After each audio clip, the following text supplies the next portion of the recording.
সূর্যের রশ্মি থেকে কিভাবে আমরা মহাজাগতিক শক্তি গ্রহণ করতে পারি? সূর্যকিরণ আমাদের কোন কোন রোগ থেকে মুক্তি দেয়? বন্ধুরা, বেদে এবং শাস্ত্রে সূর্যকে জীবনদাতা অর্থাৎ জীবনের দানকারী বলা হয়েছে। 4টি বেদেই সূর্যের শক্তির একটি বড় মাধ্যম হিসেবে গণ্য করা হয়েছে, যে হাজার হাজার বছর ধরে এই সংসারকে আলোকিত করে রেখেছে। আয়ুর্বেদিক জড়িবুটি বা গাছগাছরা যার মাধ্যমে বড় বড় রোগের চিকিৎসা হয়, সেই সমস্ত গাছগাছরাগুলিও সূর্যের কিরণের সংলগ্নে আসার পরই মোটাসোটা হয় ও বিস্তার লাভ করে, যা পরবর্তী একটি ঔষধের রূপ ধারণ করে। যেখানে যেখানে সূর্যকিরণ পৌঁছায় সেখানে সেখানে সকল প্রকার নোংরা দূষিত পদার্থ অর্থাৎ জীবাণু নষ্ট হয়ে যায়। অর্থাৎ এই ব্রহ্মাণ্ডে সূর্য না থাকলে জীবনের কল্পনা করা বৃথা।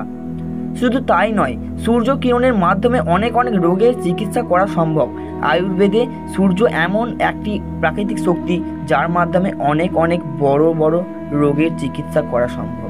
আয়ুর্বেদে এমন 22টি রোগের কথা বলা হয়েছে যার চিকিৎসা সূর্যকিরণের মাধ্যমে করা হয়। সকালবেলায় যখন সূর্য ওঠে তখন তার প্রথম কিরণ পৃথিবীতে থাকা মানুষদের জন্য অমৃতের মতো।